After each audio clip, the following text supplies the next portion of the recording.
I have to give out the RIP to the Nipsey Hussle, yeah.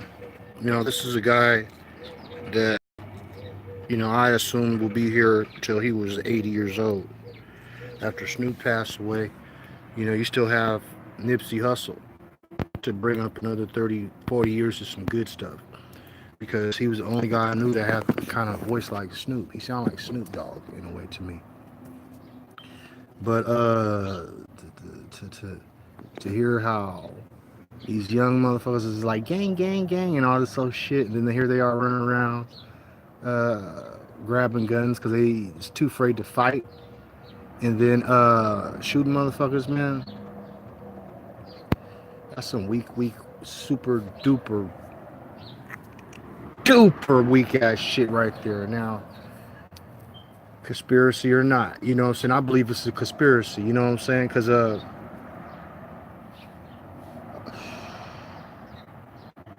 out here, motherfucker, Las Vegas, Nevada.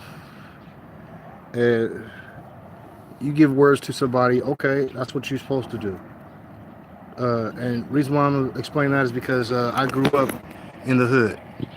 So growing up in the hood, you will have to go to the store by yourself when you were a child to get things from the store, 7-Eleven. I remember in the 80s, when 7-Eleven became ran by foreigners, like Pajlo. You know what I'm saying? Pajlo would have his homies in there, his family, and the motherfuckers, man, would try to cheat you with your bread, and they will give you the whole runaround, the whole shit, inside the store and outside the store. So when you got a person like Nipsey Hussle, that's from the hood, Native American, trying to, bring back things, people get butthurt because they think they know somebody. And that's the sad thing, because if it wasn't for that, it wouldn't be nothing. You don't see nobody running after the white guy that beat up the black lady and had a pistol out. You don't see none of these clowns doing that. You guys that want to act like you gangbanging is just some real sad sucker shit. I remember one time in life I tried for maybe it was the year 1990, I tried to get my bang on. Nah, I didn't like that. Because first of all, I'm the leader. Okay? I'm the goddamn king. Ain't nobody in charge of me. I don't give a fuck who, motherfucker, what, how, when, and where. That's what I learned in 1990 when I was fucking 17. So to see you motherfuckers nowadays getting all you little ass crybabies, you little motherfucking ass, sorry ass punk, pussy motherfucking ass, sucker ass motherfuckers got the fucking audacity to fucking want to grab a gun when you can't even fight. That's the worst thing you can ever do, because when you go to the penitentiary, off of some heinous shit, you done murdered somebody or whatever, guess what? You gonna catch 1,000 ding dongs ready to fulfill your asshole ass. So, you gotta think about, I mean, like, for real, man. I had a friend named Modesto when I was in the Forest Service in 1991, after I got shot in the face right here. Got hit with a 38, will was lodged in my jaw for 3 years. So after I got shot, I told myself, man, let me get the fuck out of Sacramento. Let me get the fuck out the city. This is where I'm from, but I didn't get shot over no gang shit. I got shot over my friend's mom, not knowing who the fuck I was. Okay. So, rest in peace, Gabriel. You know what I'm saying? Rest in peace, dog. But, I never sued Gabriel's mom, because my mom would have did the same thing. She would have blasted if she didn't know anybody else stepping on her property, period. Okay, now I didn't step on the property, but I was involved in trying to get Gabriel's car back to him. But, at the same time, I told these niggas 3 times before Nate even told me, oh, Ron, just go do that shit. Nigga, not to do it. And you guys are to the point where you don't want to listen to what anybody has to say. You're just going to go do it. That's what's going to get you all fucked up when you get locked up. You're going to come back so humble because you don't want nobody to know the story that will happen when you was locked up in there.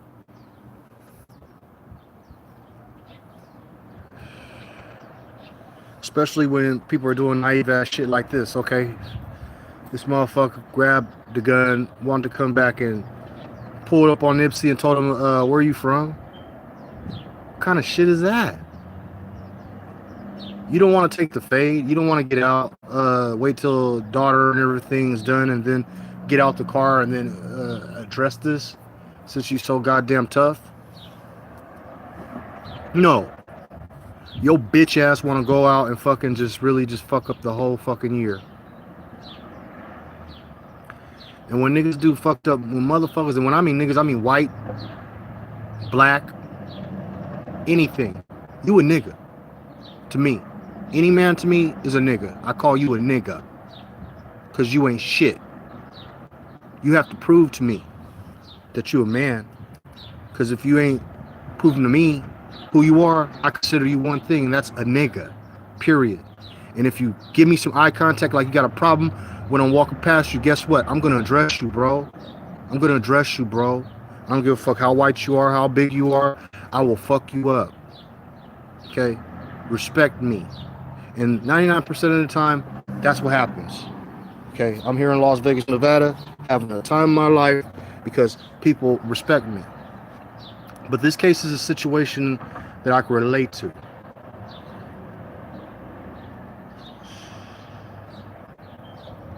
And the reason why is because Nipsey Hussle reminds me of me. He wanted to stay in the hood, get back to the community, rebuild the community. So by the time he gets in his 40s, he's already retired like a motherfucker. His kids are well off. His grandkids are well off. Everybody in the hood is well off. But I already knew that I was going to deal with riffraff shit going on, you know, just in my little city. Because people think, you know, they could just do that. You know, I got that kind of charisma where people just want to shoot me if they can.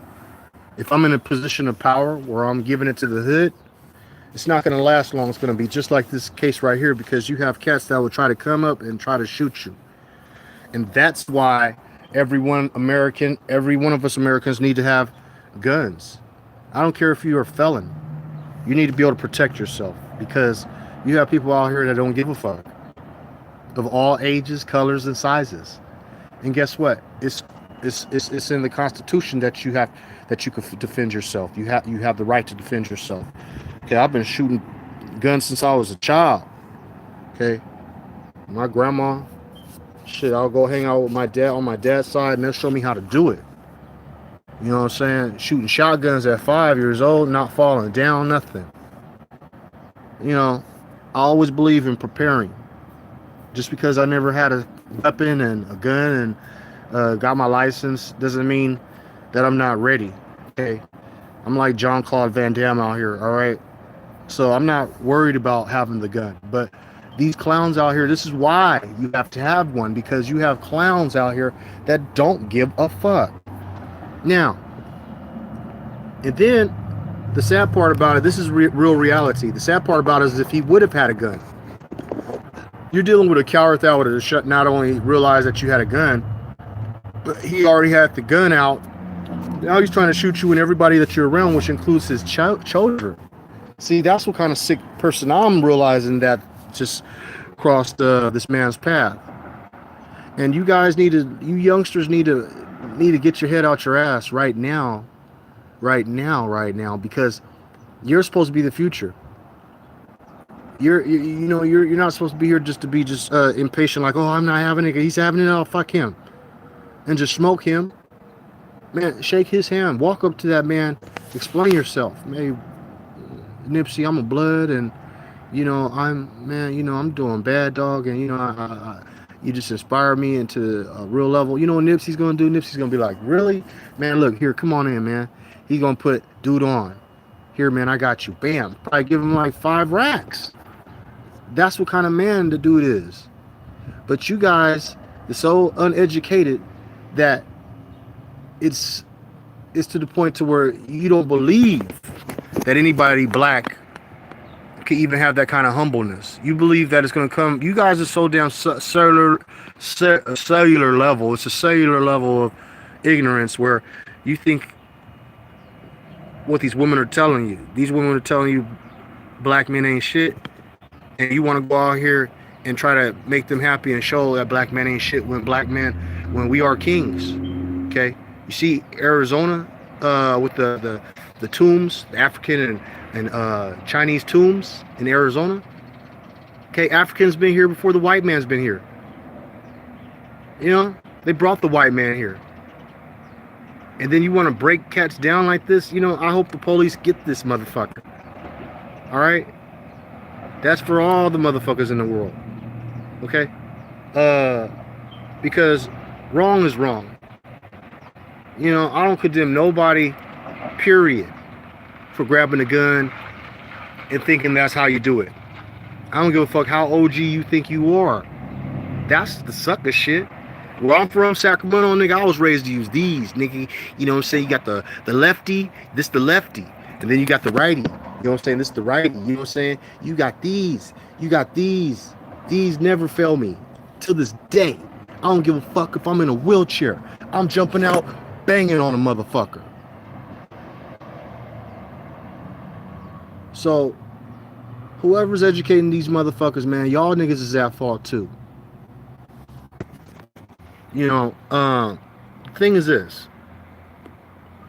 I went to Job Corps when I was 15 years old. Well, really 15 and a half. By the time I was 16, I was already a supervisor. The homie from Oakland was like, look, I'm retiring. I want Ronald to be the supervisor. I want him to be the man in charge. This is building maintenance, landscaping, construction. So everybody in the damn, in our class, put their hand up, and it was like 40 plus people all put their hands on my little young ass. I'm the youngest guy in Job Corps, and everybody put their hand up, want me to be the supervisor. You know how fucking happy I was? I was like, wow, that was my first accomplishment. Well, no, that was my first accomplishment that the hood knew. But before that, my first accomplishment was what the world knew, because what you guys don't know was that I was the youngest guy in NSA, Nitra and Shoshu of America. Okay, that was in the Young Men's Division, the YMD. So we had a performance, and I was 12 years old or 11, the youngest guy, and we had to make a Golden Gate Bridge 6 stacks, and we're all on roller skates. And then I'm on the top holding about 5 motherfuckers, and we're going around in circles for about 6 minutes. Dougie Fresh is on. Well, we didn't fall, and the people that were there were so happy because we had a stadium that was so packed that we made history. Okay, I made history, and if I can make history, every single one of y'all can make history. That's what this is all about, man. This ain't about trying to smoke somebody. You could be president the next 20 years to 10 years if you just maintain. But to try to get brownie points for that, if the police don't kill this dude when they catch him, he's gonna have a world of hurt in prison. You know what they say? A hard head makes a soft ass. All right, YouTube. Well, y'all have a good day. And once again, I'm calling out of Las Vegas. Y'all stay safe and give family a hug. You know what I'm saying? And when you see people, man, don't be afraid to say hi. Peace.